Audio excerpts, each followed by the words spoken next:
Everyone thinks because you're a zombie, you don't know good coffee. Well, they're wrong. There's only one brew that gets my seal of approval. Deadly Grounds coffee is my guilty pleasure. The aroma is so intoxicating. It brings all of my neighbors out of the woodwork. Deadly Grounds coffee. Coffee to die for and zombie approved. It's good to get a little deadly. Use the front door! Oh, they're so disgusting.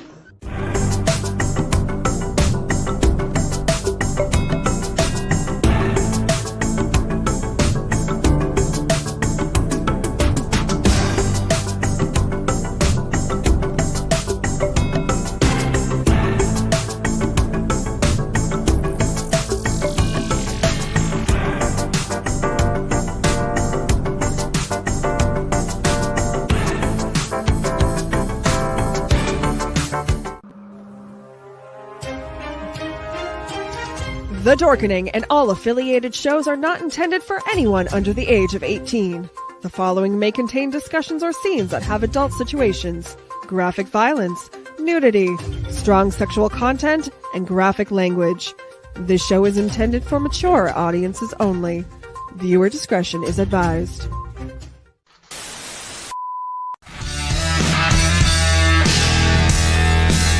Ladies and gentlemen,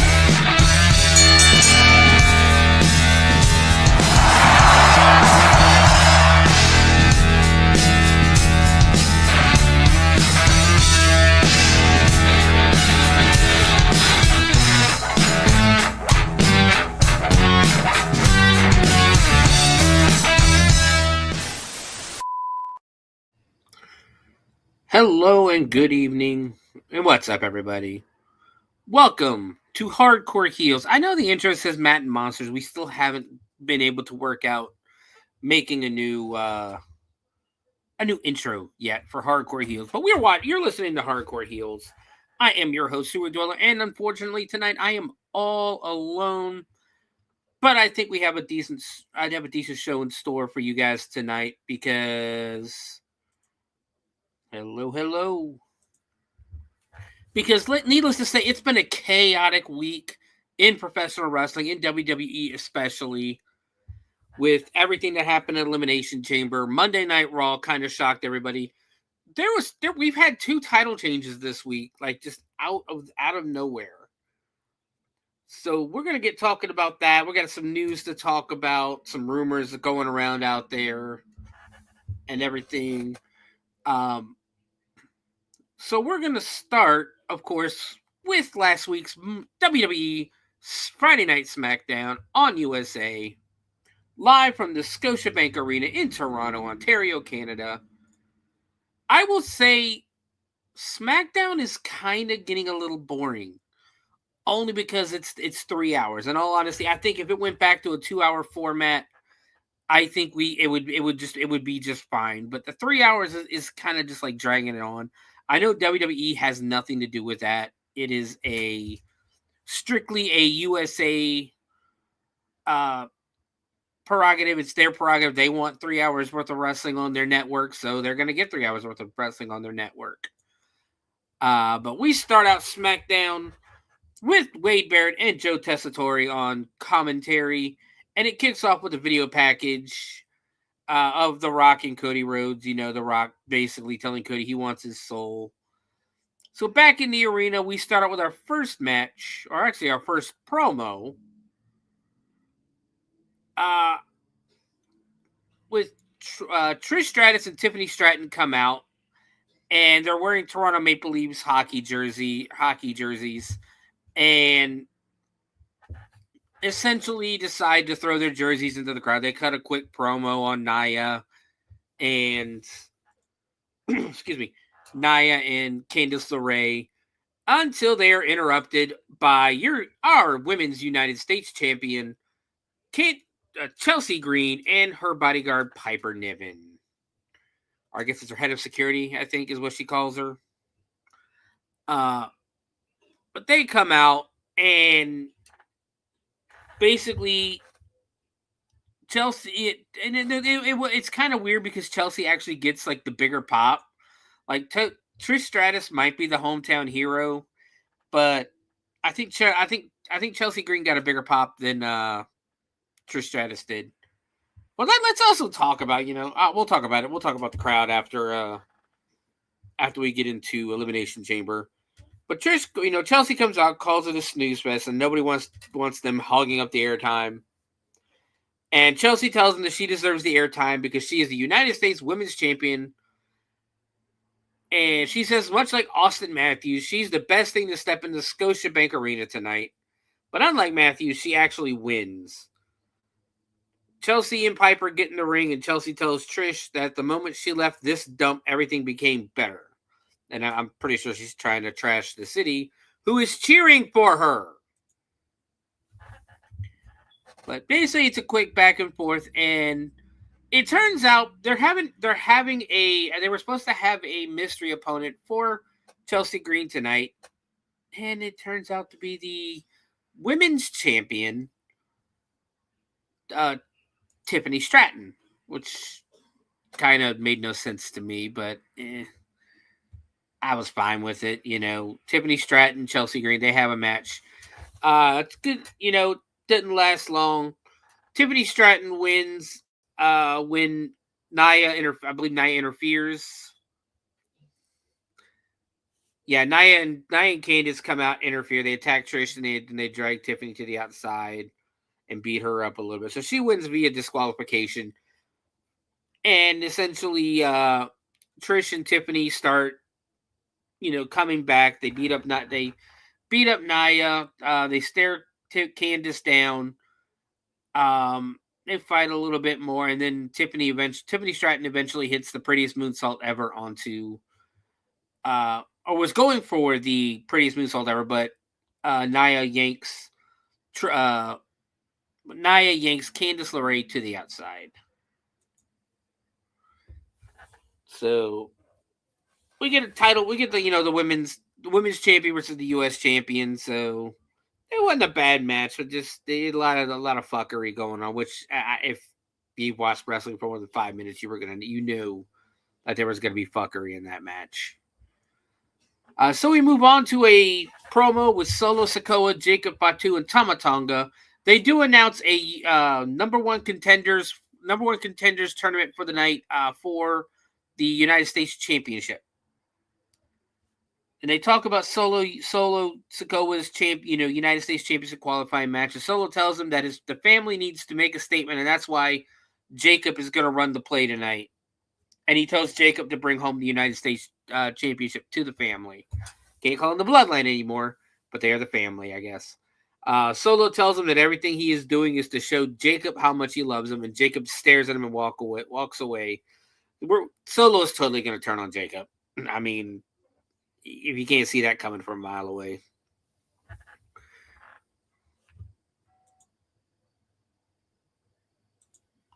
And so we go back to the back, and we see platters with sushi and different kinds of food on the table with two men telling Cody to enjoy, and they walk away. So basically, The Rock still is trying to butter Cody up.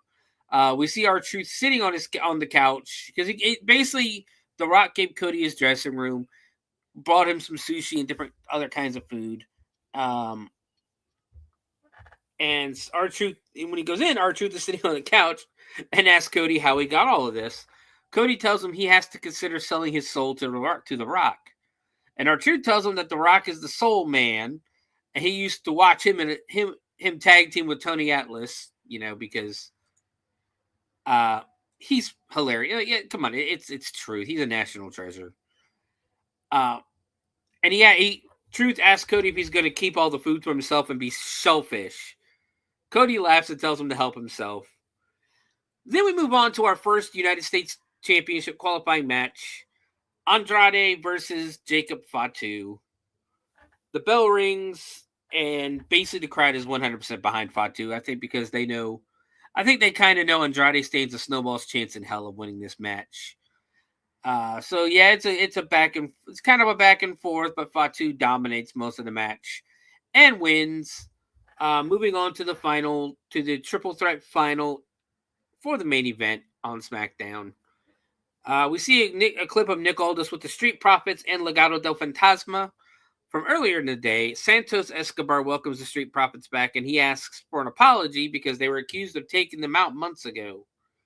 Nick Aldis tells Escobar to think about his match against LA Knight tonight, and, he makes a match for the Street Profits versus Los Garza. So we go back to commercial break. We come, of course, Los Garza and the Street Profits. The Street Profits are making their way down to the ring. But DIY attacks from behind. Los Garza goes out, starts fighting with DIY. And then all three teams are fighting. And then Pretty Deadly comes out. The officials come out to break it up. Then the Motor City Machine Guns come out. And it's like basically six tag teams. Five or six tag teams fighting each other right now. It's 5 tag teams. I'll probably throw a 6th one in there. You got yourself a tag team ladder match for multi-team 6-man or 16 tag team ladder match for WrestleMania. That's what I would assume. That's pretty fucking awesome if it is. If you guys have different thoughts, let me know. Let me know in the comments section. We go back and Drew McIntyre is with Cody backstage, and he tells Cody that he remembers 10 years ago that they were so low on the card, and now look where they are. He tells Cody that it said a lot when Cody didn't give The Rock an answer last week right away. But The Rock will be surprised when he realizes that Cody sold his soul a long time ago. Are we foreshadowing? So we'll come back from commercial, and we get a TKO Western Australia video package, and it essentially announces that WWE will return to Perth, Australia this year. I would assume for a pay-per-view down the road, maybe even SummerSlam. I think SummerSlam's already been announced for this year, actually. So, yeah, just probably maybe Money in the Bank or something. We get a video package on John Cena, and then we hear Drew's voice saying to cut it off. The camera cuts to Drew, who is basically walking out of the crowd, and tells Cena that you either live long enough to see yourself go from the hero to hypocrite. He says after the Rumble, Cena used his stroke to put himself in the Elimination Chamber, which he did. He didn't have to qualify like everybody else. But aside from CM Punk, no one has said anything about John Cena. He says he isn't afraid of Cena and he will say stuff about him. Drew sits on the announce table and says that he wonders what John Cena in 2010-2011 would say about present-day John Cena. He might start off with a childish joke, tear himself apart for the going to Hollywood, and he would rip apart that giant bald spot on his head that deserves its own area code. Yeah, it's still weird that they haven't done anything to cover that bald spot up. He says this is past John Cena saying it. But what he wants to say is that politically, Cena can end a career so quickly, but Drew will bury Cena in the chamber. Drew says in 2024 he was screwed, and time and time again, people cheered the Toronto screw job at the Money in the Bank. As he is speaking, basically Damian Priest comes out, and he tells Drew enough. All he does is complain. He says people see right through him, and calls him delusional. He tells him, our truth makes more sense than he does, and the truth is that he hears that Drew is upset about this place in his career. Priest says Drew won the title at WrestleMania, but because of his obsession with Punk, he cashed in. At Money in the Bank, Drew wins the Money in the Bank, but he gets pinned by Damian again, because of his weird obsession with Punk. He tells Drew that tomorrow at the Chamber, the goal is to win, but he will take pride in winning, in pinning him. A loud CM Punk chant from the crowd. Drew stands up, and Priest tells him the last time they were in this building, Priest dropped his ass. Then Seth Rollins' music comes out, and here comes Seth freaking Rollins. Seth gets in the ring, and the people continue. They basically, do chant his song. In case you haven't noticed, WWE fans like sing-alongs. They really do. So Drew stands up on the announce table and Seth says it has been a while since he's been on Smackdown. Seth tells him that they all have so much fun talking about Money in the Bank that he wanted to join in. He has specific memories about that night. He remembers that if it weren't for some questionable officiating, CM Punk hiding, and Drew having the worst cash in of all time, he would have beat Priest. But he's not here to talk about the past. He is here to talk about the future, and Seth points to the WrestleMania logo. He says it isn't the same Seth that hobbled into WrestleMania last year. He feels great, and the rest do not stand a chance. And, of course, CM Punk's music hits, and he comes out. So Punk walks down, leans on the barricade, saying it is great to be alive. And he says there are a few people he has personal issues with before basically he was drowned out by a CM Punk chant. He begins with Seth saying that Seth looks like an oven mitt, and he cooked him January 6th, and he will cook him again tomorrow night. He tells Priest they are cool. He has nothing against them, but if the cage door opens tomorrow, Priest will be collateral damage. Points to Drew and Seth, saying they are obsessed with him, but he is obsessed with his road to WrestleMania, his main event, and if he has to beat them all, he will. So basically, he keeps going on. Now Punk brings up the fact. He says everyone gets better get serious real fast, and if someone wakes up tomorrow not wanting to show up, just like John Cena tonight, he understands Punk says this is about him. Or just like John Cena tonight, he understands. Punk says this is about him. Rollins tells Punk that he will not main event WrestleMania. Not over his dead body. Seth says it's not himself, it's Punk. Drew tells Seth that he beat him at WrestleMania. And as for Punk, it's been 6 months. He is due an injury. Priest tells Drew that he doesn't know why he is talking. When the chamber is over, all Drew is going to do is complain on the internet. John Cena's music hits. The crowd goes wild. And then immediately starts booing because it's Logan Paul. I will say, this man knows how to he has the crowd wrapped around his fingers because he can do anything and he will get the loudest boos of the night. And the Toronto crowd hates him. I will tell you that right now. Toronto hates him. He asked Toronto what happened if they thought that was John Cena. Logan says that Cena doesn't care about Canada. They can't see Cena but they could see him, but they could see Logan. And then Logan tells them to look at him. The full-timers putting in the work while Cena doesn't show up. A classic celebrity wrestler. Pot, kettle. Logan asks who the guy in red is, and it's Seth Rollins. The peacock of WWE. The guy who wears curtains to work. He says Seth is a great wrestler, but he dresses like he lost a bet. He says he looks like Lady Gaga if she threw up on a coat hanger. He tells Drew that he is right at home. He can't win a championship, and neither can the Toronto Maple Leafs. And, of course, that gets a lot of boos from the crowd. He tells Priest that he barely knows anything about him. Irrelevancy. He can't relate.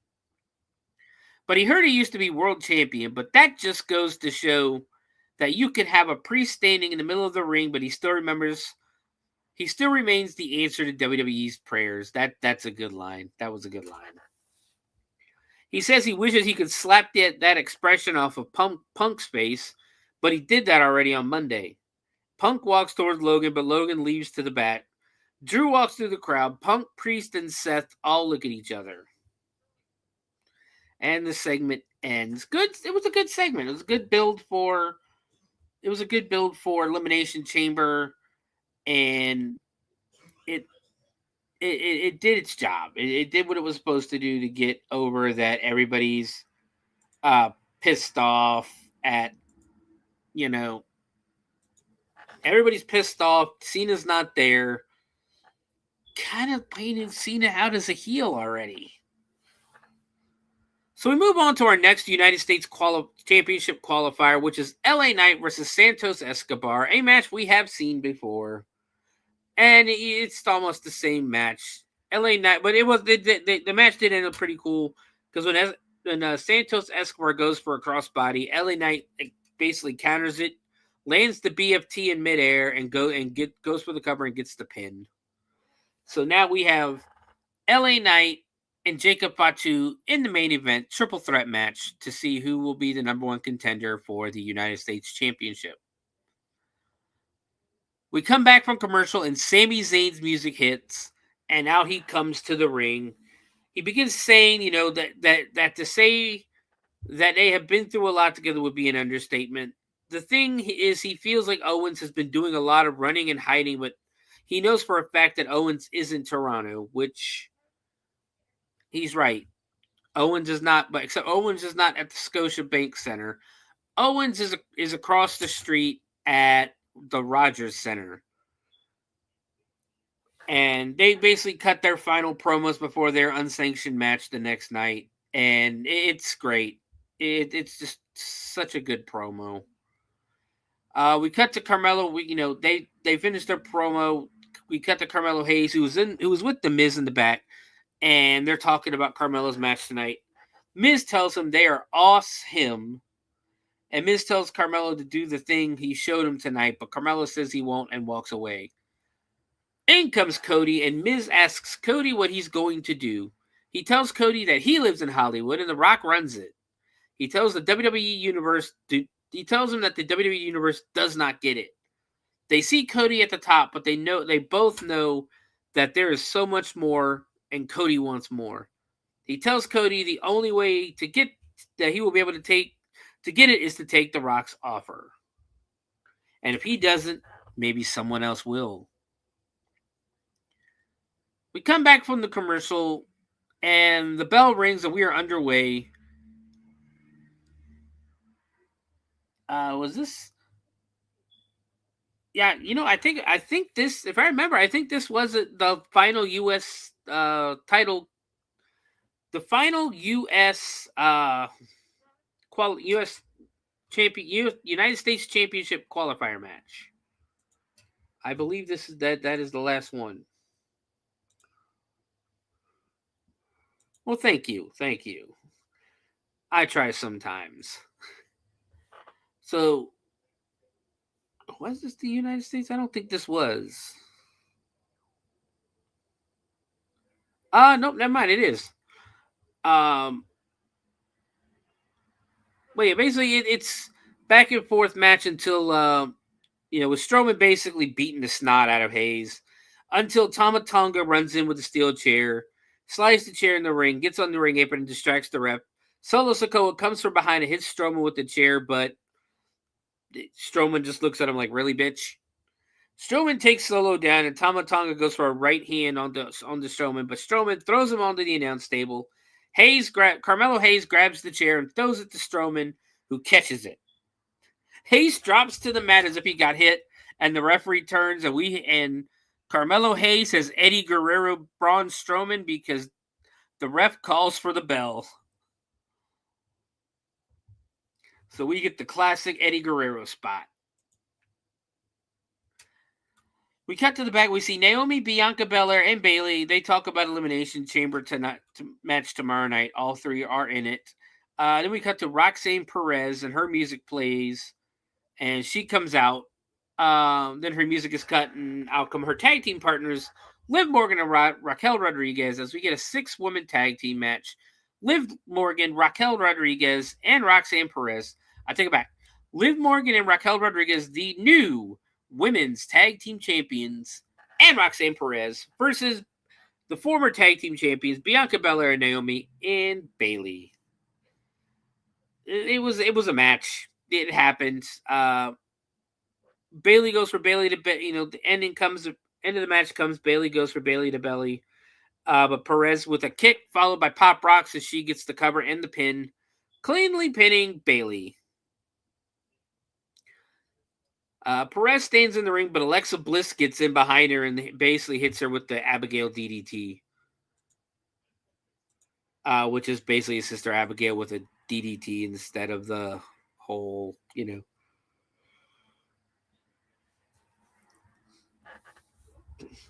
So we cut backstage, and Byron Saxton is standing back there with Charlotte, and he asks her about Tiffany Stratton and Trish Stratus.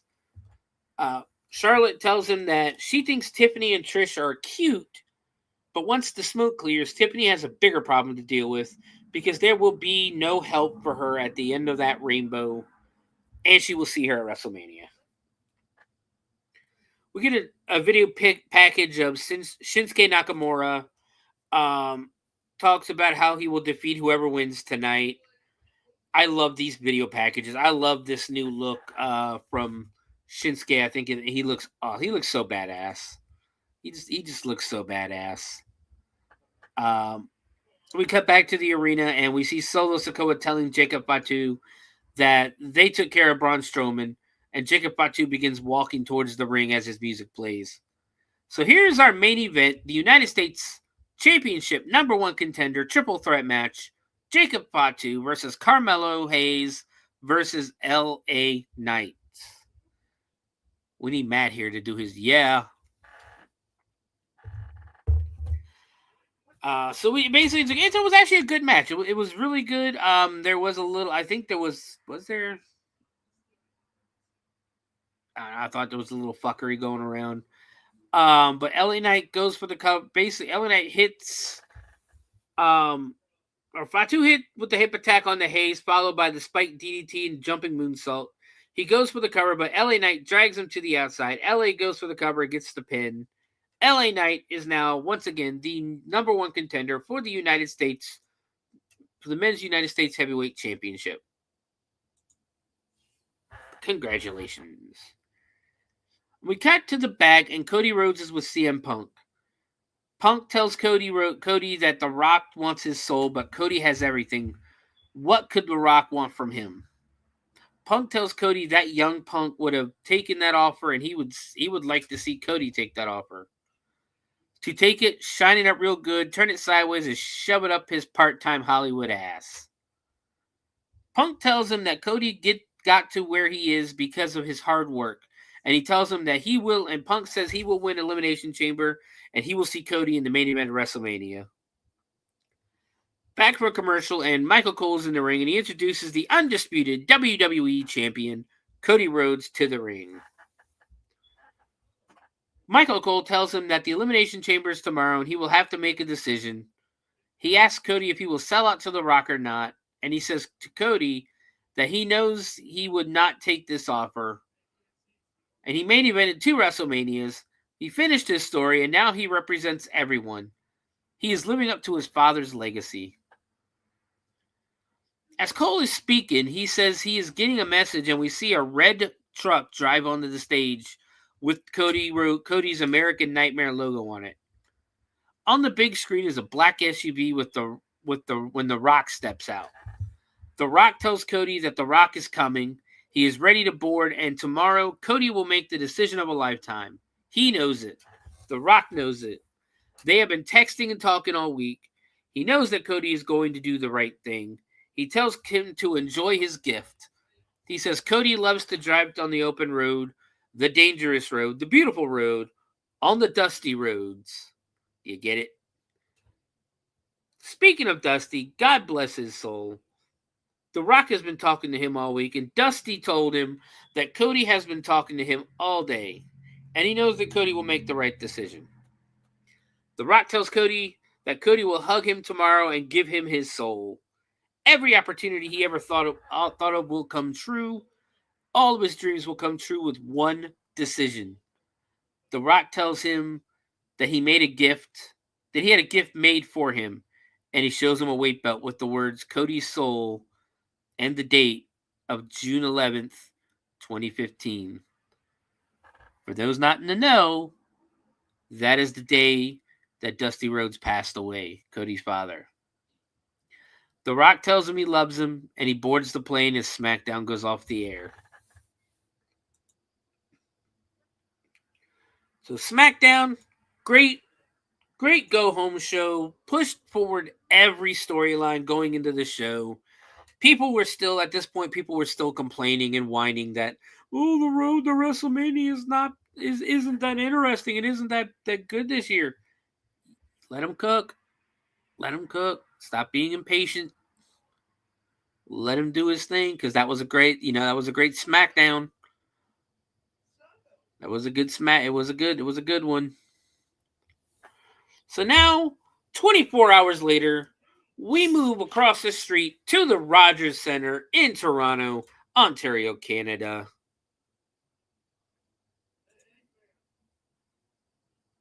For Elimination Chamber, on commentary, you have Michael Cole, Wade Barrett, and Pat McAfee.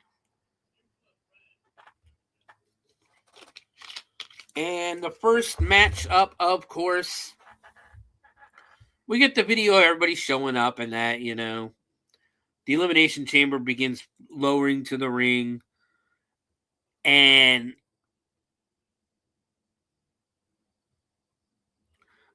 we start with the Women's Elimination Chamber match. Alexa Bliss, Roxanne Perez, Bayley, Bianca Belair, Liv Morgan, and Naomi. So, and of course, the winner of this match will compete for the Women's World Championship at WrestleMania 41. And then whether they will face Rhea Ripley or Io Sky as the champion at the event will be decided Monday on Raw.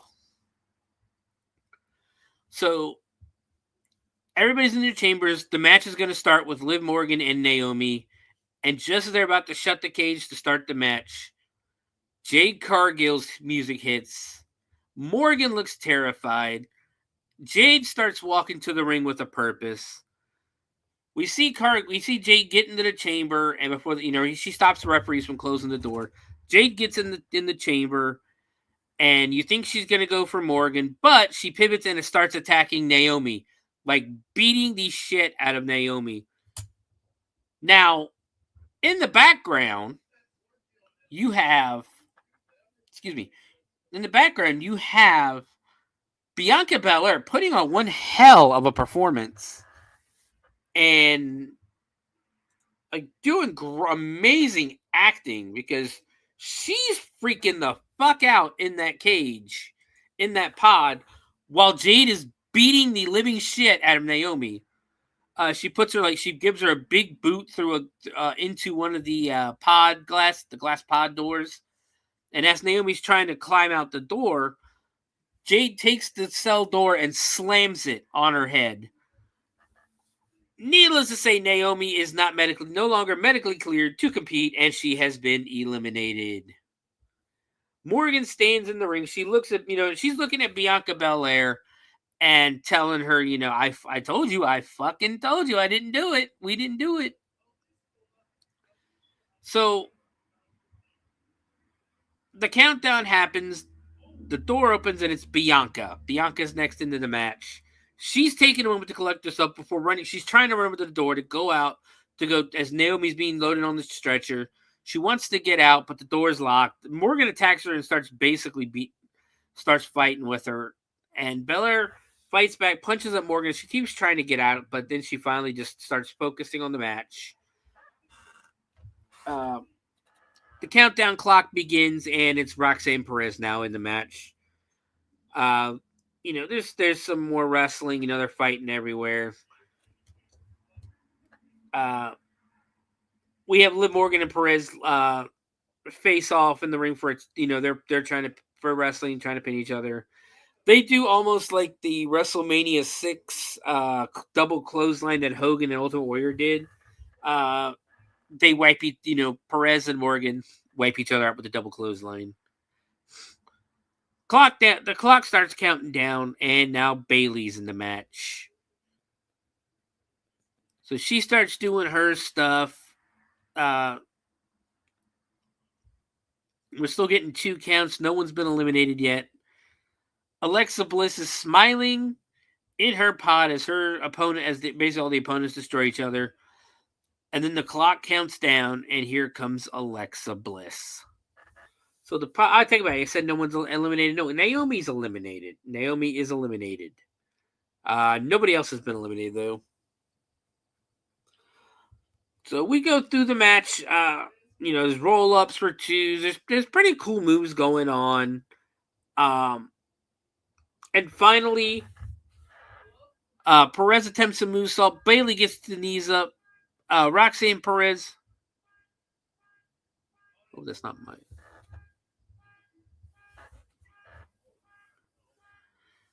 Perez attempts a moonsault, but Bayley gets the knees up. Perez counters a rose plant, but Bayley dumps her to the floor shortly after.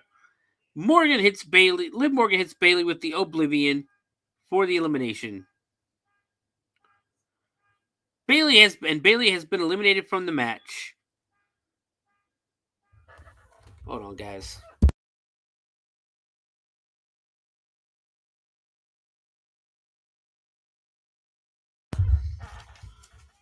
Sorry about that. I don't know if you guys hear it, but there's a car alarm going off outside, and almost thought it was mine.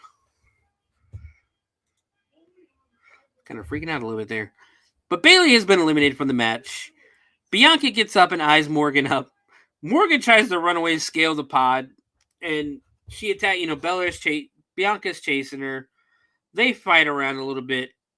Morgan, basically, we're gonna skip ahead a little bit. Morgan gets up, goes for Oblivion on Bianca, but Perez super kicks Morgan. Perez drives Bianca into the turnbuckle. Perez goes for pop rocks, but Belair pops her off. Morgan hits Roxanne with a code breaker. Bliss follows up with Twisted Bliss, and 1, 2, 3. Roxanne Perez has been eliminated from her very first Elimination Chamber. So we get some more wrestling.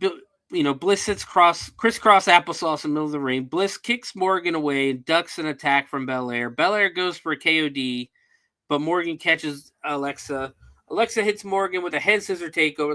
Basically, we're getting a good triple threat match now. Morgan pulls Bliss off, and she starts to do the Three Amigos on Bianca before Liv complete, or she actually does she does the Three Amigos on Bianca, and she shimmies a la Dirty Dom or an Eddie Guerrero shimmy.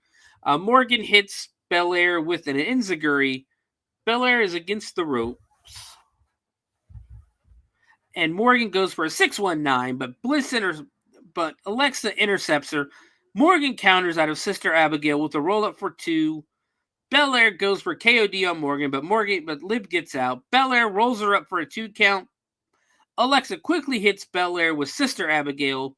Liv then hits Bliss with a jackknife pin. 1, 2, and 3. Alexa Bliss has been eliminated. Now, I will say you didn't see anything in tonight's matches with that.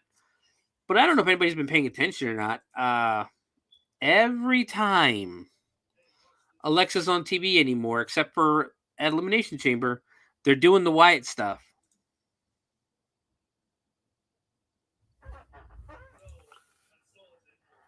What part didn't you guys hear? I think I thought I turned it back on after. Are you talking about the car alarm? Good. That's good. That's good. You guys couldn't hear the car alarm. Like I said, I thought it was my car because it sounded a little bit like mine, but it was not, thankfully. So Alexa's mad. Morgan drags Belair into the center of the ring by her braids, or by the braids. Yeah, there was one moment where they were on top where Alexa and Liv Morgan and Bianca Belair were on top of one of the pods, and Bianca slapped her with the ponytail, with the braids, so fucking hard. It left a welt. And you heard that shit. Sounded awesome. So we go back to the end, to the finish of the match. Belair goes to the top for a 450 splash, but Morgan gets the knees up. Bianca soon tries to fight back with a KOD, but Liv lands on her feet, hits a code breaker. Morgan goes for Oblivion, but Bianca counters into a KOD for the 1, 2, 3 and the win. Bianca Belair is going to WrestleMania 41 to face either Rhea Ripley or Io Sky for the Women's World Championship. Belair poses and points at the WrestleMania sign as the fireworks go off behind her. Not a bad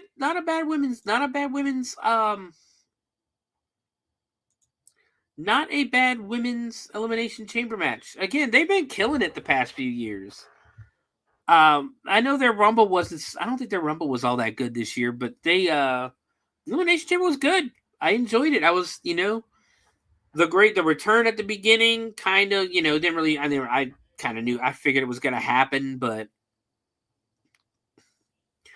Bianca goes up the aisleway, and all of a sudden, Rhea Ripley emerges from behind and stares her down, and then Io Sky stands between them because who's going to WrestleMania. We get a shot of Grammy-nominated rapper Nav at ringside. I have no fucking clue who this is. In all honesty, I have no idea who it is. So our next match, we get Trish Stratus and Tiffany Stratton, the hometown heroes, Trish Stratus and Tiffany Stratton versus Nia Jax and Candice LeRae. I will say the crowd was fucking dead for this match. As they should have been. It wasn't good. It was kind of boring. Went on a little too long for my liking. But eventually, Trish Stratus, Tiffany Stratton hits the prettiest moonsault ever on Nia Jax, of all people, for the win. The crowd was, they were sitting on their hands for this match. So I'm not going to lie. I'll talk about the crowd now. The crowd in Toronto, it fucking sucked. Like, they didn't react to anything. They it was like I said, there was almost like they were sitting on their hands all night long. And I don't think I'm the only one that noticed it, but it was like they were sitting on their hands all night long until the very end, of course. But they weren't one of those loud, obnoxious foreign crowds, I guess you could call them, or a loud, obnoxious crowd at all. And that's what brings out the best in wrestling, are loud, obnoxious crowds, But they announce again that WWE is returning to Perth. We get a backstage segment with Travis Scott, just walking. Then we go back to the crowd where they introduce Andrew Fung of Kim's Convenience on Netflix. Again, no fucking clue who this is. He is at ringside. Robbie Amell is also there, seated next to Italia Ricci. Again, people I don't know who these people are. We get a backstage segment. Drew McIntyre's brooding. Damian Priest standing in front of a Yankees logo, which in Toronto, really? Seth freaking Rollins shown warming up, and then WWE champion Cody Rhodes is lost in his thought on his bus. It's announced that 38,493 people are in attendance at the Rogers Center for Elimination Chamber. That's pretty good. That's a pretty good turnout, I'd say.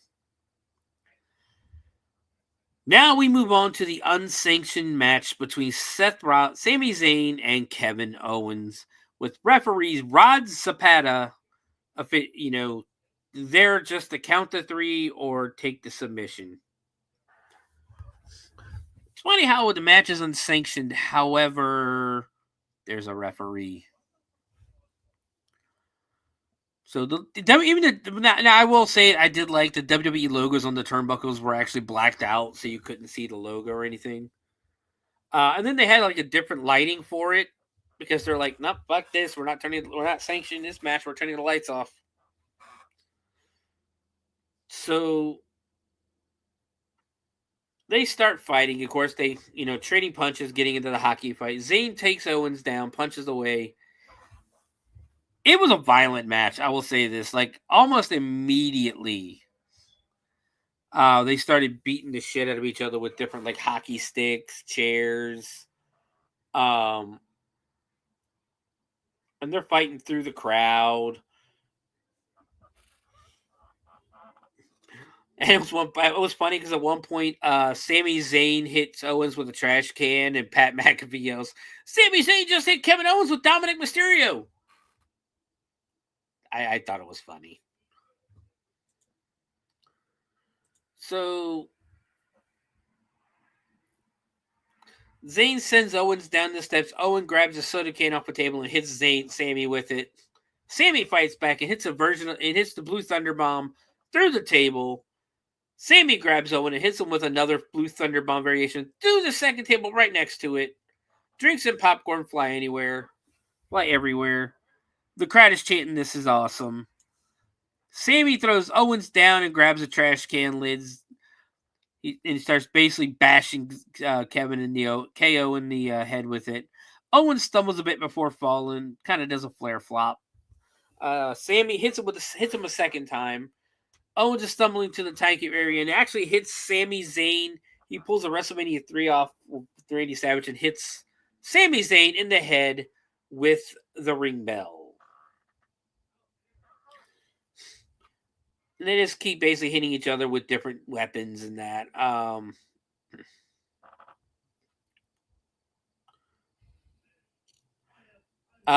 There was the one spot they had set 2 tables up on the outside. Sami Zayn's going for a superplex on Kevin. Kevin flips through. He slips through, slips down, goes through, and then pushes Sami Zayn off the top rope, and he flips off and goes through both stacked tables at ringside. And the crowds chant, "Holy shit." The crowd chants, "Holy shit." Sammy is holding his neck in pain. Owens sets a chair up in the middle of the ring and hits a cradle soup. Basically picks him up, hits a cradle suplex through it. KO goes for the cover. 1, 2, and Sammy kicks out.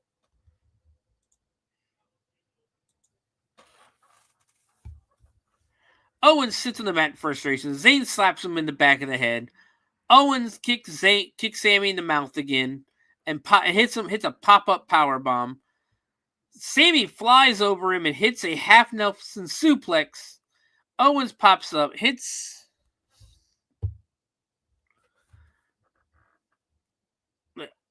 Zayn with a half Nelson suplex through the steel chair. Sammy's down for a little bit, holding his neck. Sami Zayn goes, at one point Sami Zayn goes for the haluva kick, but Owens pulls Rob Zapata in the way, hits the stunner, covers, but there's no referee to count. Here comes our favorite referee running down the ramp, Charles Robinson. He runs down and counts 1, 2. Sami Zayn kicks out. Owens immediately gets up and just clotheslines the shit out of Charles Robinson, killing Charles Robinson. So now referee Ryan Tran runs down to check on Charles Robinson and seemingly take over officiating duties. Owens goes under the ring for a table. Sammy is holding his neck in the center of the ring. KO sets the table and pushes Sammy down before throwing a chair onto his head. Sammy starts to laugh at Owens, so Owens grabs the beard and headbutts him onto the table.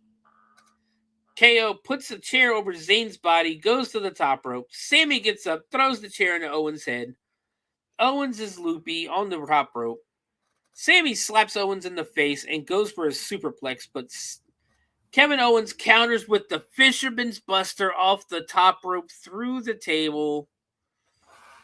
These guys are beating the living hell out of each other. Owens takes a few minutes to recover before covering and getting only a 2. WWE officials are run down and start telling Kevin Owens to stop the match. Kevin Owens drives the chair into Sami Zayn's face. WWE producer Petey Williams is telling KO that Sammy's had enough. Owens pulls Zayn up in the corner, pulls at his beard. Owens shouts, "This is all Zayn's," tells Sammy this is all his fault. Owens charges to the opposite corner, but Sammy follows him and hits the haluva kick. Zayn is still holding his neck as he covers Owens for the 1, 2, and a kick out. Sammy's left arm is barely moving. Sammy's holding his neck and is in a lot of pain. He goes outside, puts 2 more chairs in the ring before pulling out a chair wrapped in barbed wire. Of course, this leads the fans to start chanting for ECW, a dead company, a company that's been dead for 24 years now. Kevin Owens charges, but Sammy kicks him and hits him in the back with the barbed wire chair. The crowd chants one more time, and Sammy goes, "Okay," and hits him with the second one. KO is selling it like he is being murdered. Sammy sets up 2 chairs and puts the barbed wire chair on them as a bridge. Zayn hits a blue thunderbomb through the chairs. 1, 2, and KO kicks out. The crowd chants, "This is awesome." Kevin Owens pulls himself up in the corner somehow, but there's no blood in this entire match, surprisingly.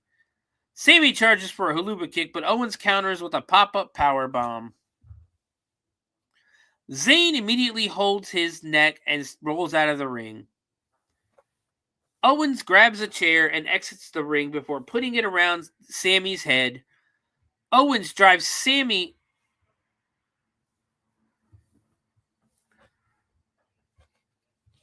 Owens drives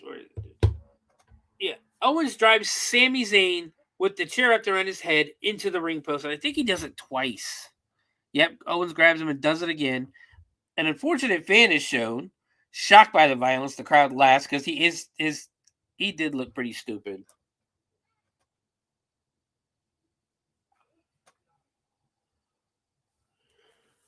So Owens grabs Sami Zayn and hits the apron powerbomb like he did in his first night with the company. But Sami fights it. Owens throws Sami down and hits a second apron powerbomb. Owens rolls Sami into the ring and pins him for the win.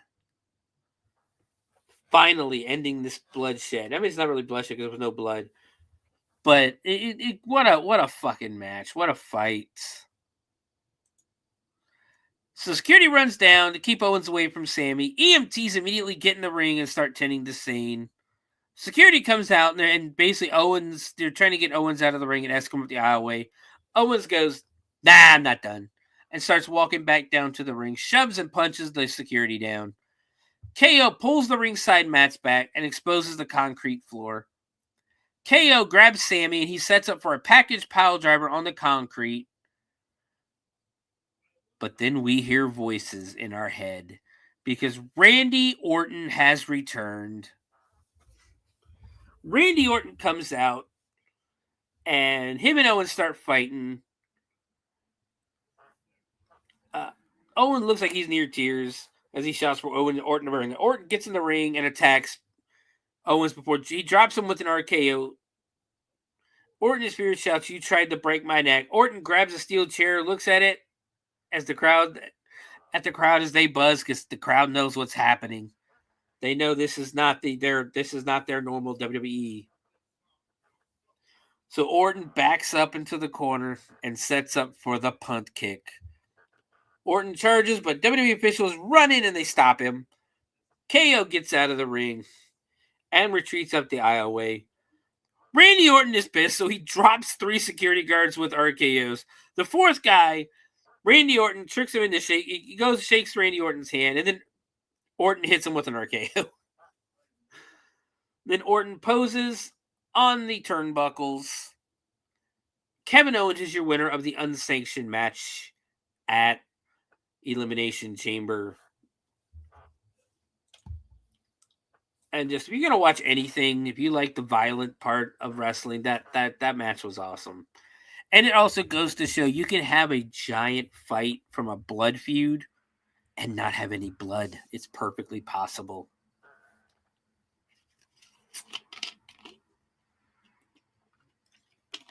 So we get another video. Stephanie McMahon is going to be hosting a new show highlighting the stories of WWE superstars, and it's called Stephanie's Places, and will air on ESPN Originals.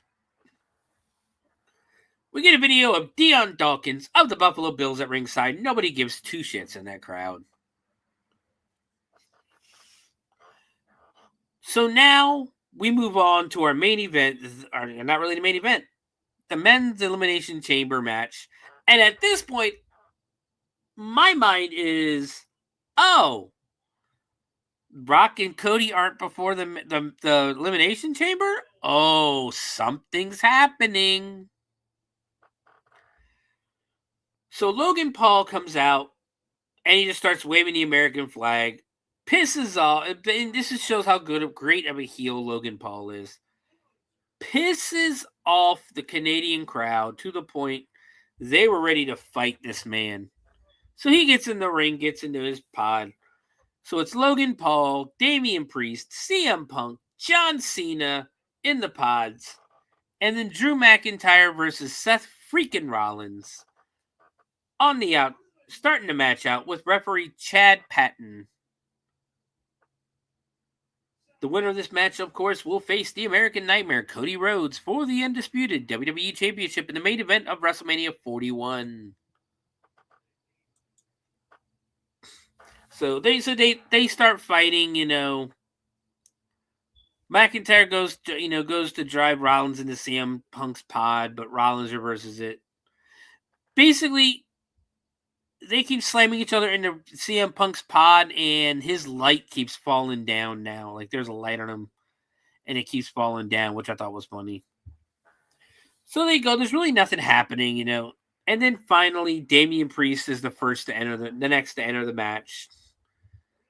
They start fighting again. It's the triple threat match. Then Logan enters the match. The crowd wakes up a little bit. Paul steps on Damian Priest, hitting a standing moonsault for a 2 count. Paul punches away at Rollins' ribs and face. Paul hits his opponent at WrestleMania. Yeah, basically they wrestle each other at WrestleMania 39. Logan Paul taunts the crowd. Priest soon claps his ears and clotheslines him over the top rope. Priest drives Paul into the pod glass a few times before rocking him with an uppercut. Priest drives Paul's face into the chain link wall, and McIntyre grabs Damian, but Damian drives him into the wall as well. Priest grabs the arm and works the top a la, basically he does old school. Priest then hits a leaping Hurricane Rana on McIntyre on the floor, well, the outside floor. The countdown starts, and John Cena enters the match, which kind of got me. I thought he'd be coming last. But John Cena enters his final Elimination Chamber. Cena hits Rollins with a pair of flying shoulder tackles before dropping Priest with an attitude adjustment. Paul swings, but Cena hits a back suplex powerbomb. Cena then drops Rollins with another attitude adjustment. The crowd roars for Cena, whose last time is now. Cena hits Paul with the 5-knuckle shuffle, followed by an attitude adjustment. McIntyre then crushes Cena with a claymore. McIntyre grabs Cena's face and starts yelling at him, but Priest comes from behind, rolls him up, and has eliminated Drew McIntyre. McIntyre is shocked and looks wildly at the WrestleMania sign. I like this. He slowly turns and looks at the WrestleMania sign like it's over. I'm not going to be going to WrestleMania this year. McIntyre then crushes Priest. He basically hits Priest with the Claymore before leaving the ring. Logan heads to the top rope, then looks over and climbs to the top of CM Punk's pod. Paul hits Priest with a frog splash from the top of the pod for the 1, the 2, and the 3. Damian Priest has been eliminated. And then the clock begins to count down. Logan Paul waits outside of CM Punk's pod, waiting for him. You can tell these two want to go at it. The countdown finishes. Punk's pod opens, and they immediately start trading punches. They wrestle around for a little bit. They fight around for a little bit. We get back inside the ring. Classic Cena boo-yay spot that for a time, Logan Paul then wipes out Rollins and Cena with the buckshot lariat. Paul goes to the floor, sizes Punk up for a buckshot lariat. Punk counters it, slaps him in the face, and then hits the GTS for the 1, the 2, and the 3. Logan Paul has been eliminated. So now we're down to John Cena, CM Punk, and Seth freaking Rollins. They take they take some time for let the buzz in the crowd build. Rollins goes after them both. Cena and Punk take turns punching him. Cena lifts Rollins, and Punk hits the ropes to complete. Basically, they hit a heart attack on him. Cena and Punk basically are paying homage to the legendary Hart Foundation in Canada. Bret Hart and Jim the Anvil Neidhart. Cena and Punk are now preparing to face off.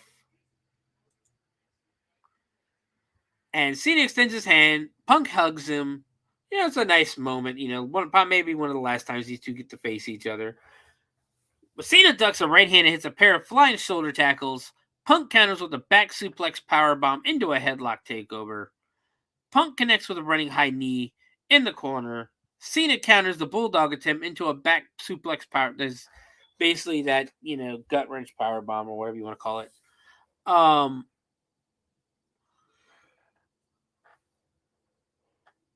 So Cena goes with a 5-knuckle shuffle, blocks a kick from Punk. Cena attempts the STF, but Punk just basically fights out of it.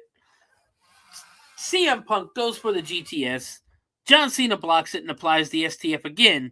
Punk screams in pain before slipping his arm under the grip, sliding out, and then Punk locks in the Anaconda Vice to Cena.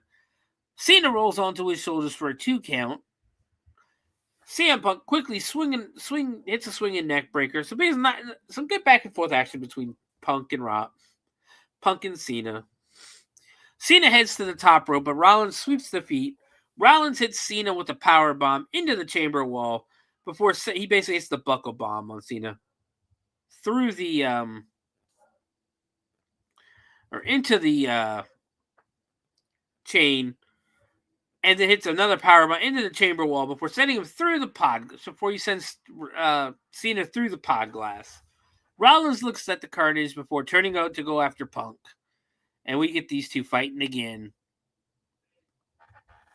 Punk rolls him up for 2. They counter each other before Rollins hits a pedigree for a near fall. Rollins is infuriated that he can't shake this ghost. And they fight around for a little bit. Rollins goes for the GTS, or Punk goes for GTS on Rollins. Rollins slips off, rolls him up. Rollins powers him up, hits the buckle bomb. Rollins immediately follows up with a stomp. 1, 2, Punk kicks out. Rollins is pissed. He sizes Punk up as he goes to the second rope. Cena returns, grabs Rollins off the rope. Rollins slides off, but Punk grabs him and hits a GTS. Rollins stumbles back into Cena, who hits him with the AA, with the attitude adjustment. Punk covers Rollins for the 1, the 2, and the 3. CM Punk has once again pinned Seth freaking Rollins, thus eliminated his chances to main event WrestleMania.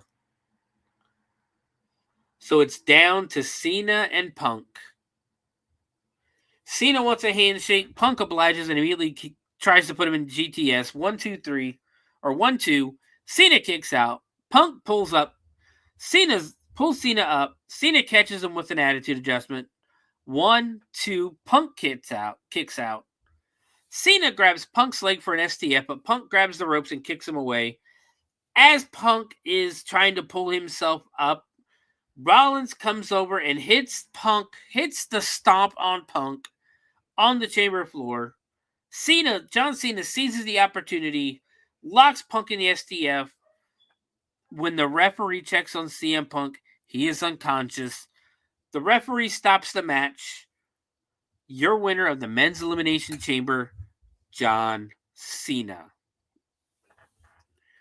John Cena is going to WrestleMania 41 to pursue his record-breaking 17th World Championship as he challenges the American Nightmare Cody Rhodes for the undisputed WWE Championship. Again, great match. A lot of storytelling going on in that match. A lot of stuff going down. It's making me it made me more excited for WrestleMania. John Cena is celebrating, and then we hear that familiar wrestling has more than one royal family. And the undisputed WWE Champion, the American Nightmare, Cody Rhodes, John Cena's opponent at WrestleMania 41, heads to the ring. John Cena holds the ropes open for the champion. John Cena says he respects Cody, but he's coming for the title. Cody extends his hands, and John Cena shakes it. And then if you smell what The Rock is cooking. Now, for some fucking reason, Travis Scott comes out holding the old WWE Hardcore title. And he comes onto the stage and he is soon joined by the final boss, The Rock.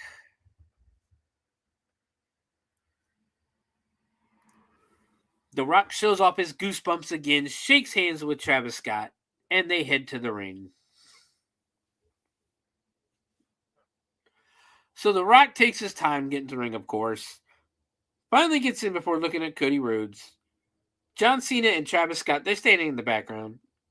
The Rock grabs Rhodes' face and backs up. The Rock says, Cody Rhodes, the moment has arrived. I will open my arms, and you will come to me. You will come to me, you will embrace me as your brother, and I will embrace you as my champion. I want it all, Cody. I want your mind. I want your soul. And God have mercy, I need your soul. If the answer is yes, then the American nightmare will live forever. Look me in the eyes. If your answer is no, then tonight, the dream dies again. The Rock opens his arms. Cena is gesticulating in the background. Rhodes picks up the microphone and says, I want it all, Rock. Rhodes continues, but my soul no longer belongs to me. The crowd gasps. Rhodes asks, and do you know why? Personally, I thought he was going to say he gave his soul to his wife or his kid or something like that. But he says, because I gave my soul to this ring and these people a long time ago, and the crowd goes crazy. The Rock smirks, and Rhodes, they uncensored, by the way, he goes, hey, Rock, go fuck yourself. And the crowd goes crazy. Peacock did not bleep it. WWE did not bleep it. He flat out said, Rock, go fuck yourself. John Cena gets excited. The Rock is just staring. Travis Scott is watching curiously from the corner. The Rock backs up. Cody Rhodes shakes hands with Cena and gives him a hug. But then John Cena looks at The Rock. And if watching it at home, watching it, and if you could see the screen, you saw the look on John Cena's face. John Cena looks at The Rock. The Rock does the throat slash.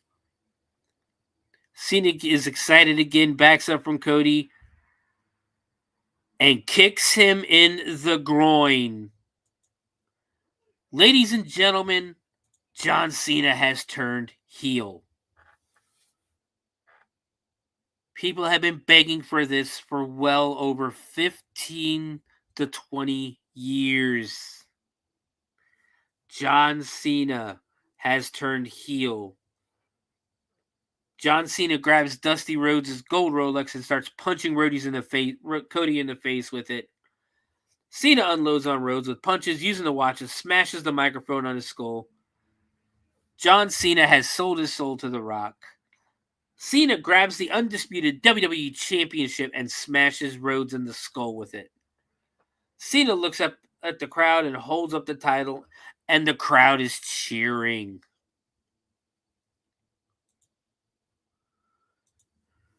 Cody Rhodes is busted open, and he sneers at Cena. Cena sizes him up and hits him with the title again. The Rock is pleased as he looks on. John Cena rips Cody's shirt off and starts choking him with his tie. Michael Cole cannot believe it, and that quote, cannot believe that Rhodes is stupid. Cena is stooping to this shit. That is what he said. Travis Scott grabs Rhodes' arm and talks trash to Rhodes, and then he slaps Rhodes, which we come to find out later on that was a legit work, like, shoot slap. He didn't mean to do it. Basically, it's what happens when somebody who's not trained gets into a wrestling ring. But apparently, I guess he hurt Cody's. I don't know if he broke Cody's orbital bone. I know he had some kind of ear damage too. The Rock. So then The Rock basically opens his shirt and takes off the weight belt. that says Cody's soul. Cena holds Rhodes down as The Rock slaps him basically starts whipping him with the belt. Cena puts a foot on Rhodes' head and poses with The Rock and Travis Scott. John Cena, Travis Scott, and The Rock leave the ring together. The crowd is stunned. A bloodied Cody Rhodes is left in the ring. And The Rock just smiles as we fade to black. 15 years. The IWC and wrestling fans all around the world begged to see John Cena as a heel. It took Vince McMahon going away and John Cena becoming a part-timer to fulfill the wishes of most wrestling fans to turn John Cena heel. What a moment. And we still have 7 weeks until WrestleMania.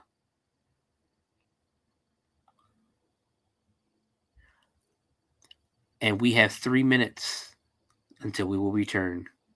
Because we're going to take a quick ad break real quick, guys. When we come back, we'll talk about Raw. We'll talk about NXT. And some news going around. Some rumors in that. But guys, 3 minutes. We'll be right back.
Greetings and Shabibans. We are the Retro Reductibus Cephala Podcast, a long-form bi-weekly show that celebrates all the things that made growing up awesome. Well, that sounds good, but I don't know what all those words mean. I think what Parasite Steve's trying to say is that on Retro Redoctopus, we explore a range of retro goodness, from toys, video games, and movies, to cartoons, and even snacks and school lunches. Oh. And we do it all with a positive spin, a slew of killer guests, and some very adult language. And you know what else is cool? No. This crazy show is part of the Door King Podcast Network with new episodes every Tentacle Tuesday. What's that? And if waiting 2 weeks for a new episode gives you a sad, know that we drop bonus episodes all the time, like the off-format Crow's Nest and an interview series we call The Brig. You can listen to Retro Octopus on Apple Podcasts, Spotify, Stitcher, or any app that's cool enough to carry the only show that celebrates all the things that make growing up awesome.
And just like that, we're back. Welcome, everybody, to Hardcore Heels. I am your host, Sewer Dweller. All alone tonight. just because some things came up with everybody else. So you just get me. So we just covered SmackDown, the recap of SmackDown. We recapped Elimination Chamber and the monster heel turn. John Cena turns heel, shocking the entire wrestling world, and essentially putting us full throttle on the road to WrestleMania. We have 7 weeks, guys. But first, we have to make a stop in Buffalo, New York, at the KeyBank Center, because we have to find out who Bianca Belair will be facing for the WWE Women's Championship.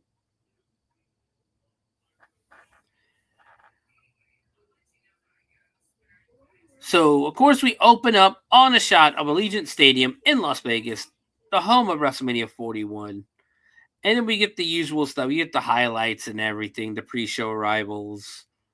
So in the parking garage, though, we do see a black truck that drives into the arena, and a pissed-off CM Punk emerges. He charges through the backstage area, goes through the gorilla position, makes his entrance, and grabs a microphone from a stagehand before ripping the lid off the commentary table. He stands on the commentary table and says he wants to start this show off with a bang. So this will be fun for him because he will get them canceled from Netflix. This is a State of the Union address. This promo felt like another pipe bomb. It was exciting because it felt like another pipe bomb. They're on the road to WrestleMania, an event some people think he's exhausted all opportunities to main event the show, so he'll address his enemies. Since his name is CM Punk, that appears to be fucking everyone. Who does he start with? Who is the first target? Punk wants a name. The crowd starts to shout, and Pat McAfee shouts, "The Rock." Punk has the camera come up close, and Punk says, "Listen up, Dwayne, you bald fraud." The Rock thinks that he's immune from criticism because he's on the board of directors. He doesn't know who he's dealing with. He's dealing with the best in the world. Punk is middle-aged and crazy. He marched through hell to get opportunities in WWE after returning.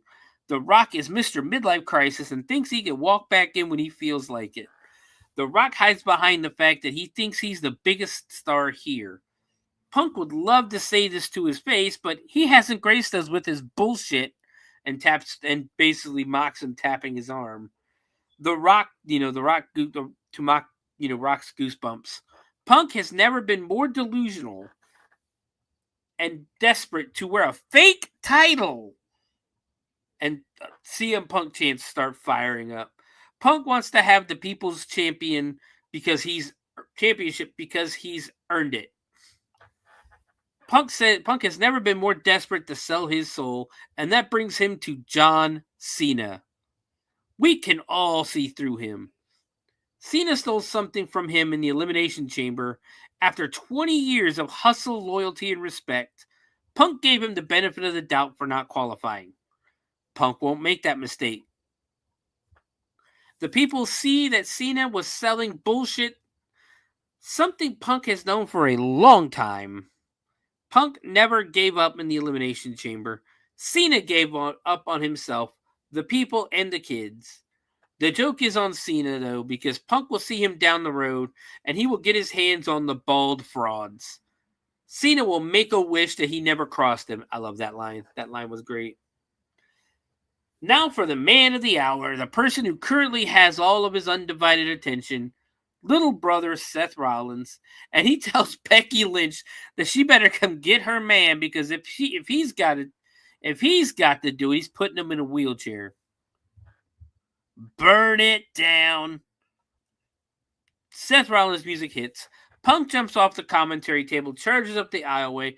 Seth freaking Rollins emerges from the back, and they start fighting.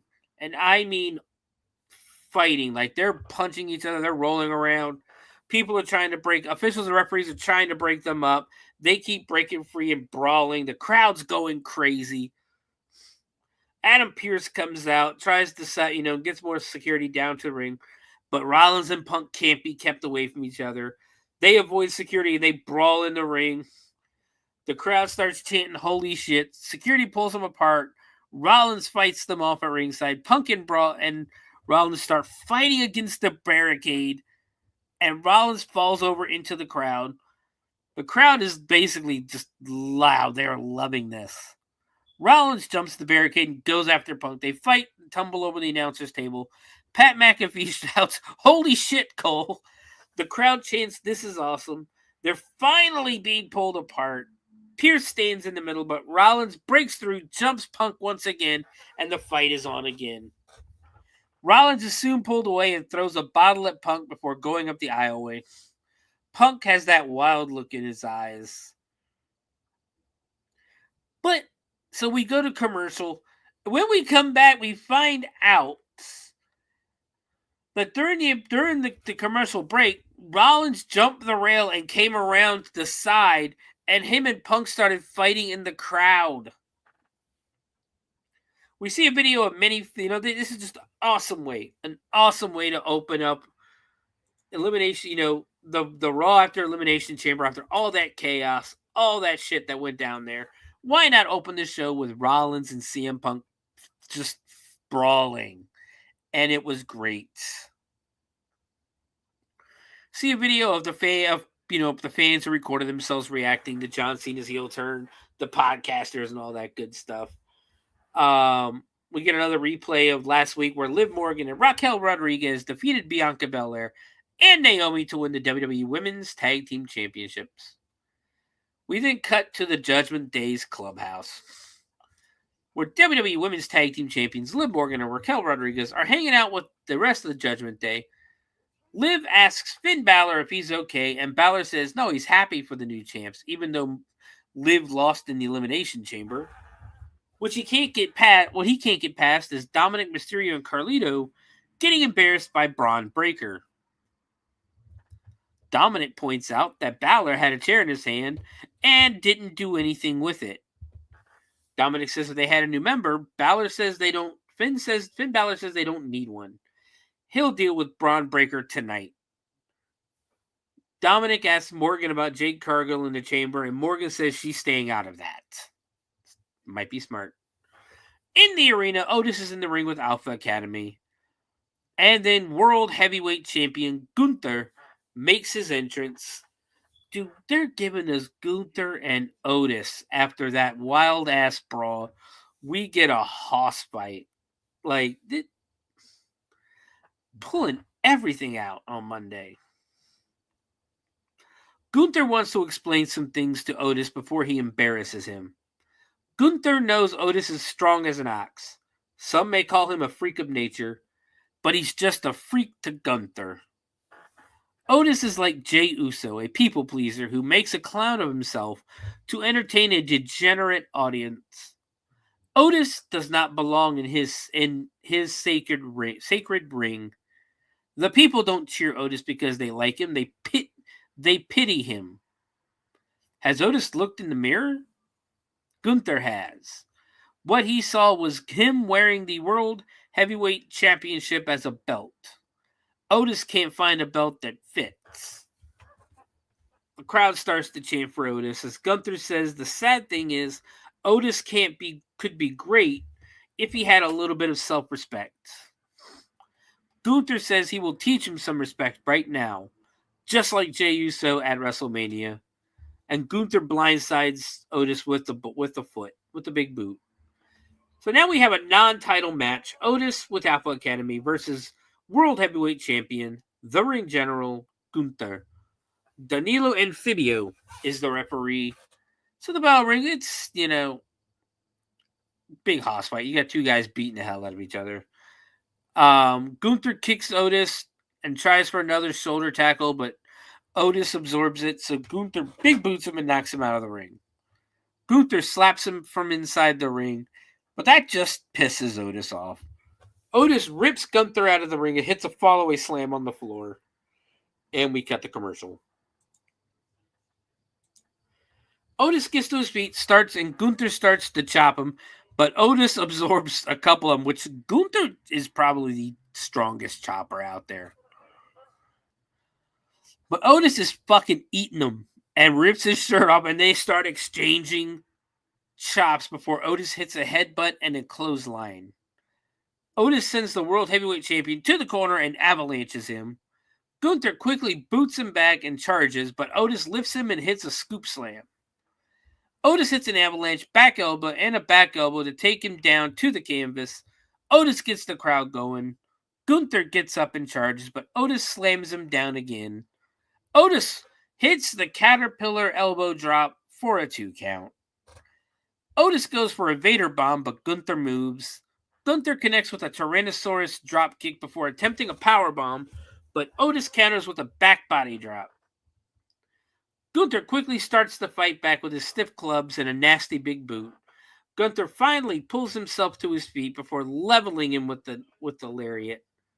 Gunther covers for a near fall. Then Gunther pulls Otis to his feet and sets up for a power bomb.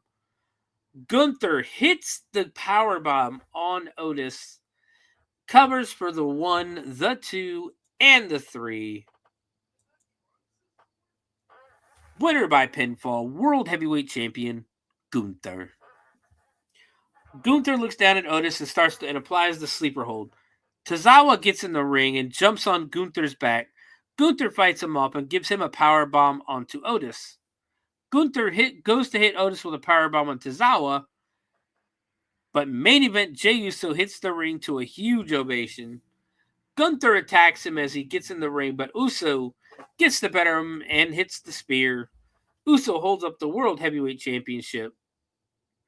But then A-Town Down Under attacks Jey Uso from behind. They double team him before he finishes them off with a super kick and a spear. Gunther then comes up from behind and traps Uso in a sleeper hold. Gunther pulls him down to the mat and puts him to sleep. Gunther gets up and puts a foot on Uso as he holds up the title. We get another video package. After that, we get another video, but which I thought was a good match and, good build for Gunther and Jey Uso. They got to build him up they got to make people believe that Jey can actually win this. So, moving on, though, we get a video package for the Women's World Champion Rhea Ripley versus Io Sky.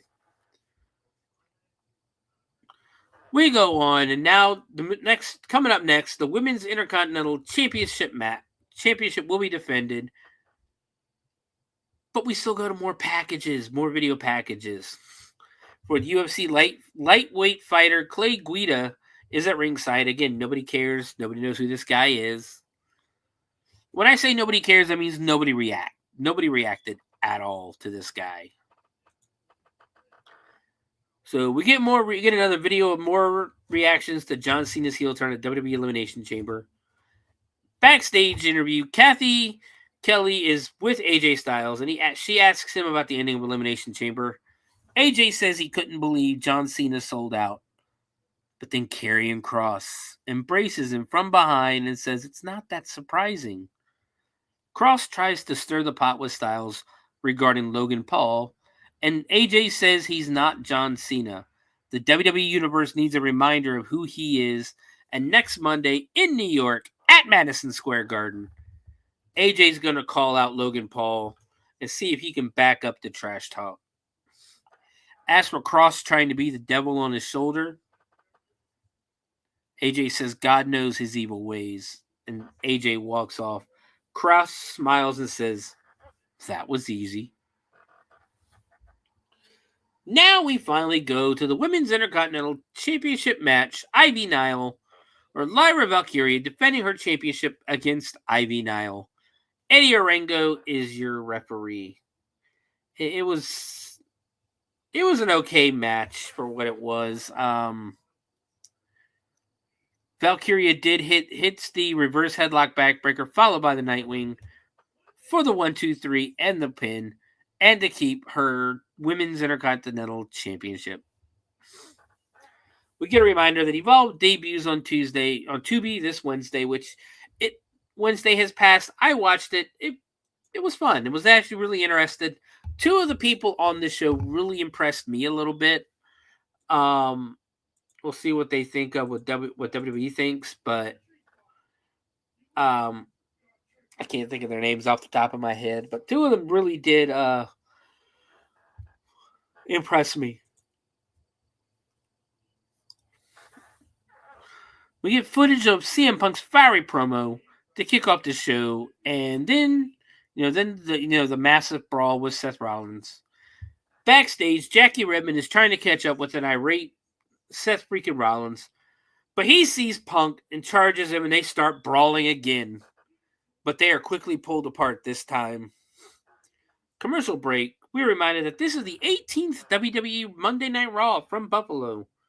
Then we get another shot of Dion Dawkins, who gets a little bit of a better ovation tonight.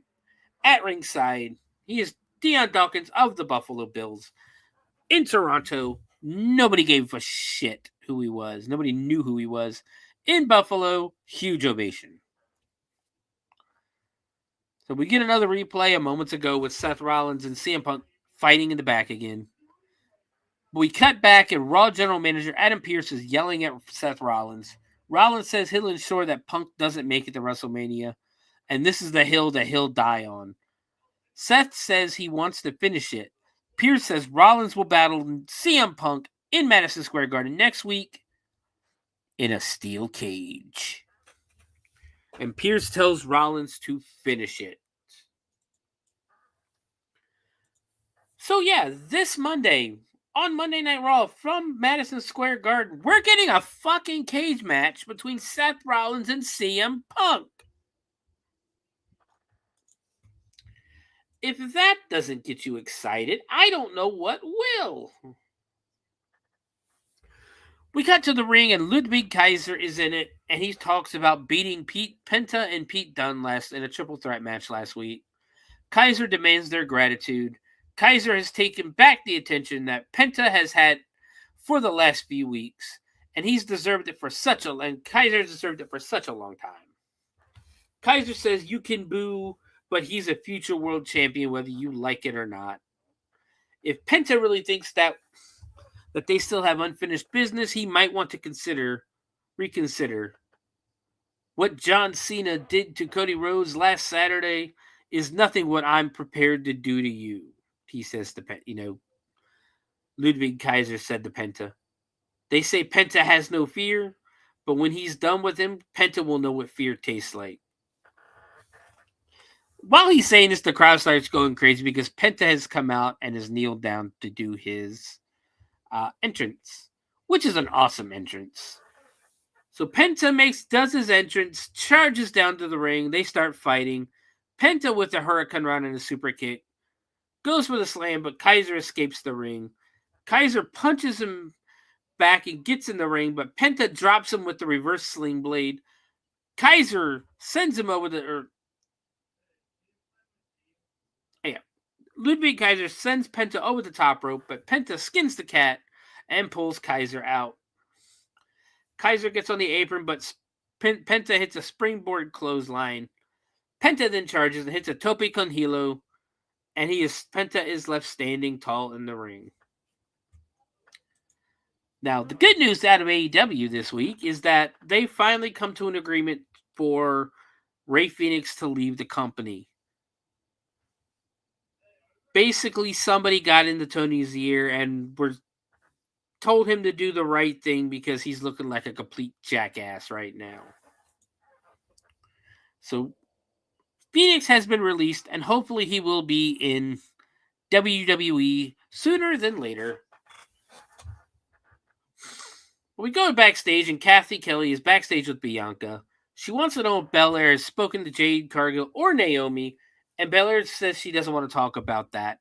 She wants to focus on who she's facing at WrestleMania.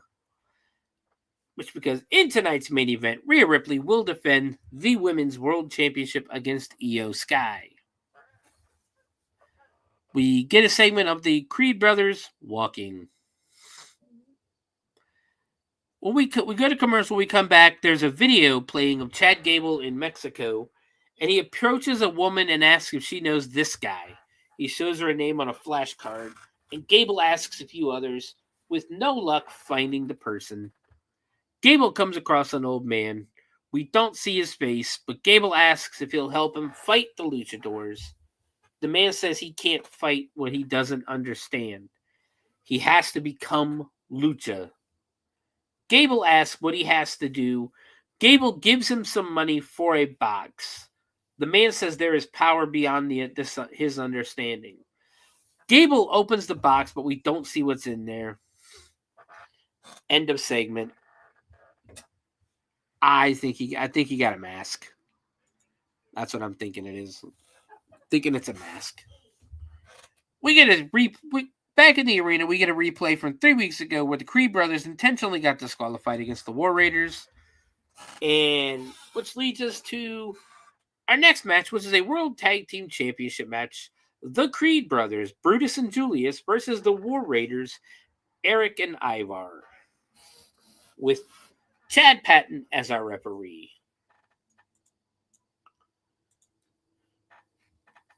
They make sure to mention that today is Ivar's birthday. He starts the match out against Julius. It's the typical match, you know. Both teams are big and strong. You got basically a house fight here. Where basically by the end, Brutus basically the end is Julius hits a cartwheel body slam before tagging Brutus in. American Made goes for a Brutus ball, but Eric avoids it. Eric sends Julius out of the ring. Ivar then smashes Julius into the LED apron with a crossbody. Ivar tags in and they hit the War Machine on Brutus for the 1, the 2, and the 3. The War Raiders retain their titles via pinfall over the Creed brothers.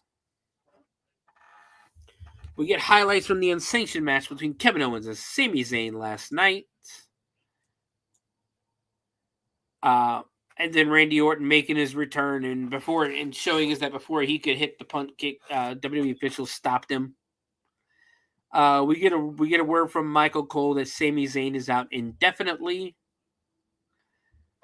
Then we cut and we get a video from Joaquin Wilde sarcastically congratulating the New Day on beating them up last week. Cruz del Toro says they can't take their hearts.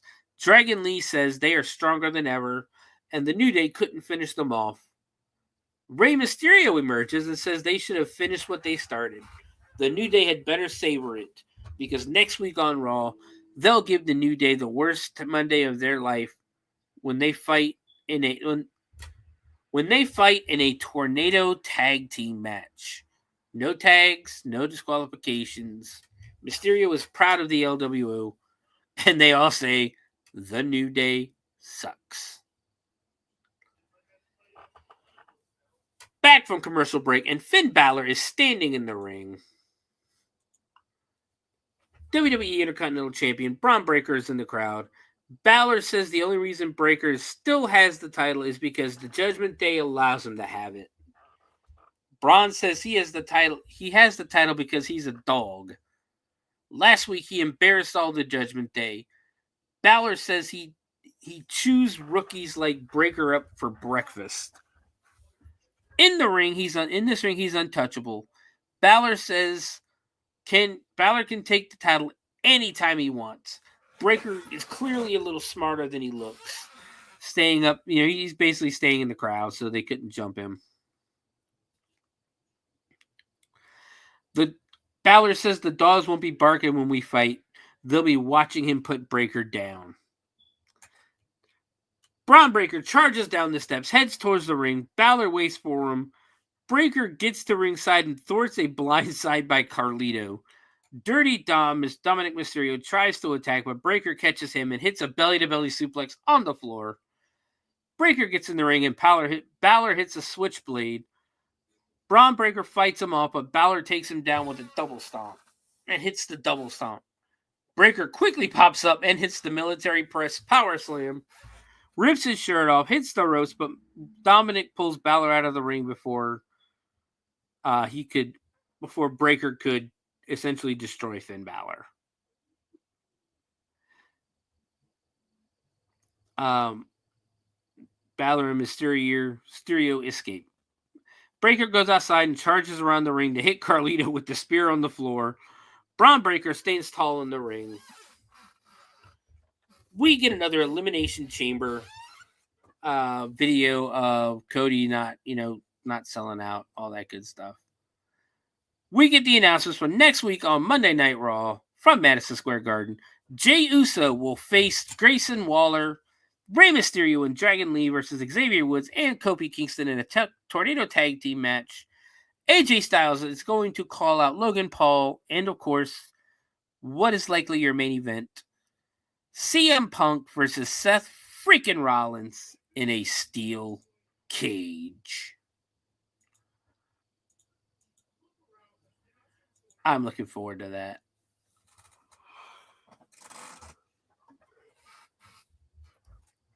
You see main event Jey Uso walking backstage when Otis comes up to thank him for his help. Otis shakes his hand. Kathy Kelly then walks up to Jey.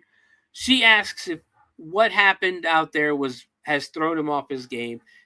And Jey says it threw him off a little bit. It's the wrong time for that. Gunther has him doubting himself. But he'll walk through the valley of the shadow of death to come out on top. Uso leaves the arena with no shirt on. And it's because it's Buffalo, it is of course freezing.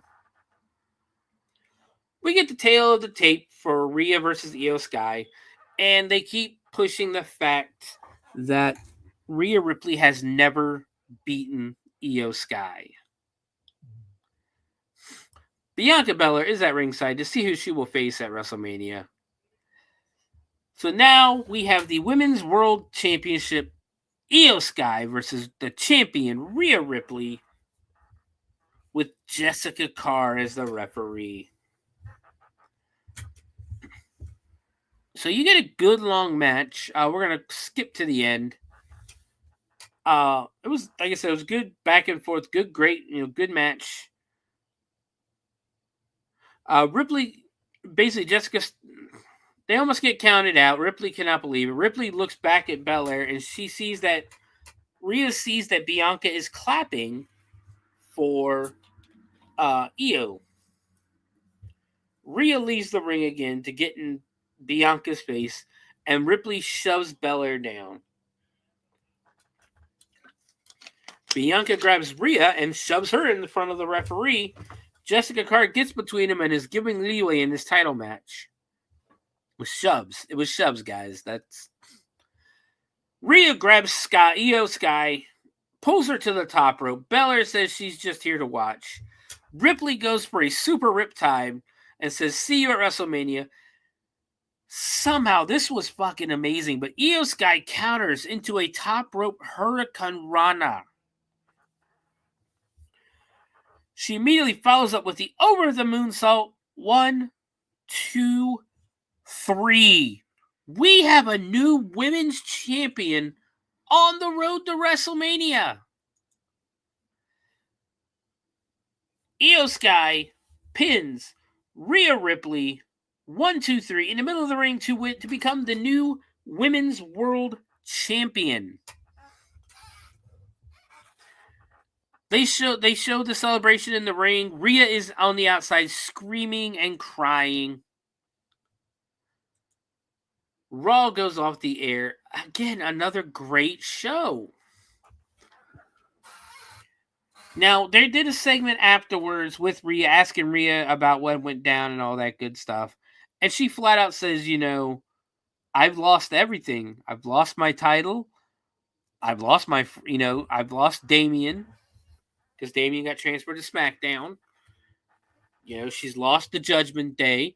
She's like, Bianca Belair was my friend. I don't think we're friends now. Io Sky was my friend. I don't think we're friends now. So she says that she feels she's on an island all by herself. Great promo from Rhea. We'll see what happens next week. But yes, Io Sky versus Bianca Belair will be taking place now at WrestleMania 41. Just what an amazing 3 shows in a row. So we're going to, of course, move on to NXT. We're going to do quick over this. Sol Ruca and Zarya defeated WWE Women's United States Champion Chelsea Green and Piper Niven. Jada Parker and Kalani Jordan defeated Kalani Jordan in one hell of a women's match. That was actually a really, really good match. Jordan Grace defeated Cora Jade via referee stoppage, mainly because I think Cora legitimately got hurt in the match again. So hopefully Cora can get better. Hopefully Cora Jade will feel better soon, and it's not a serious injury. But yeah, Jada Parker and Kalani Jordan was awesome. We move on to Trick Williams versus Kale Dixon.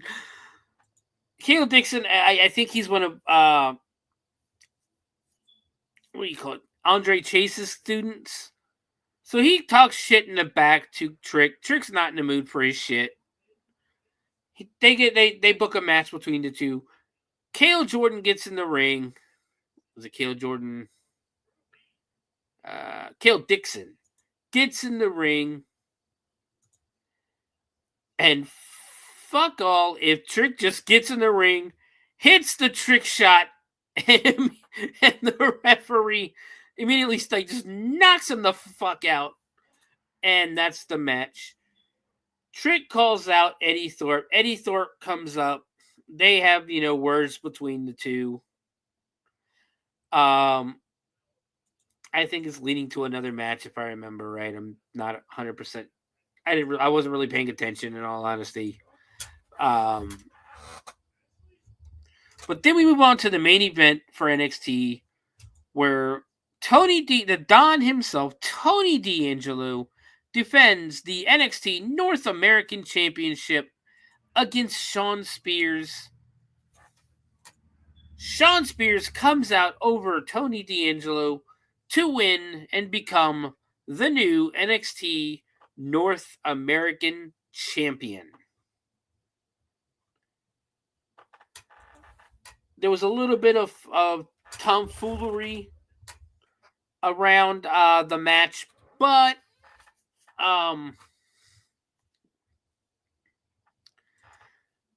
it's almost like they're trying to break up the family, trying to break up Stax, or they're doing something with Stax finally, which I'm okay with. I like Stax; he's good. But that's the weekly wrap up. We have two new champions: Io Sky winning the Women's World Championship on Raw, and then on Tuesday, Shawn Spears winning the NXT North American Championship. Just what a great week for wrestling just out there. So let's talk about a little bit of news. The Hall of Fame is coming up. We already know two of the entrants going in, Triple H and Michelle McCool. So, of course, there's rumors out there. I don't know about this one just because I think Demolition's going in. And I don't think they're going to put two tag teams in unless they wait till next year to do Demolition. But the rumor going around right now is that the natural disasters, earthquake and typhoon, John Tenta, where's his name? John Tenta and Fred Ottman will be inducted into the Hall of Fame. That's the rumor going around. It's not been confirmed with WWE. Again, I personally would go with Demolition. I think Demolition means more to the Hall of Fame, brings more to the Hall of Fame than the natural disasters. But I will say I met Fred Ottman a couple years ago at Horror Hound. And nice guy, but good Lord, he will talk your ear off about his career. He will not stop talking about it. But if they do go in, this will be Earthquake going in posthumously, I guess is the word to say. As John Tenta, Earthquake, Golga, Shark, Avalanche, whatever you want to call him, did pass away way back in like 2006 from colon cancer, I believe. Bladder cancer. I'm sorry, it's bladder cancer. Fred Outman is still alive, and so he'd be able to take the reward. Either way, both teams deserve to be in there. I believe that I believe Demolition should go in first. That's just me, though. The other thing I wanted to talk about was I don't know how many people noticed it or not. Whoever watches YouTube channels and old wrestling on YouTube, about a couple months ago, WWE put out the WWE Vault to put up a lot of stuff on YouTube that was on their networks. Well, either yesterday or today, now WWE has added a WCW Vault. So if you were like me and you grew up with WCW, you can go to the YouTube page. They were playing Thunder live last I looked. An episode of Thunder. So check them out because I think it's going to be awesome. I think it's going to be great. I love old WCW. But other than that, I don't think we really have too much more WWE news.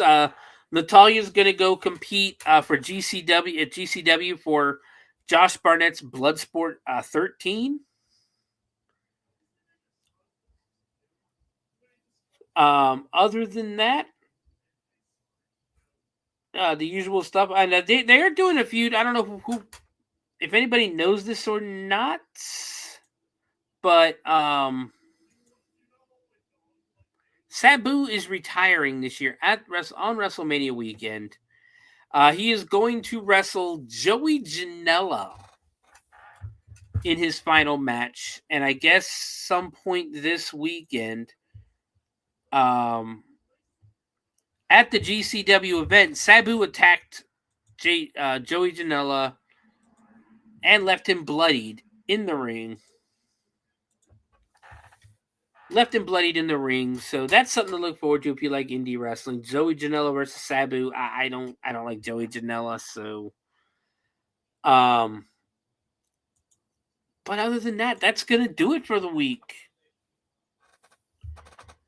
If you want to find me anywhere on the internet, you can look up the Bloody Binge Movie Podcast on Facebook, on X, on YouTube. On Facebook, we have a group. We have the group page. We have a group page for everything. We have a group page for Hardcore Heels. We have a group page for Shivers, and we do have a group page for the Bloody Binge Movie Podcast.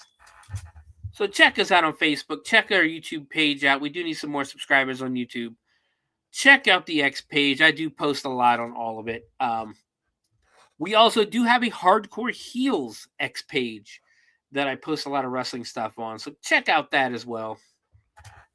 Also, don't forget, tomorrow afternoon at 4:05 p.m., you can join myself and Friday as we turn back the time to 1985 for some cheesy, really cheesy 80s action as we watch American Ninja.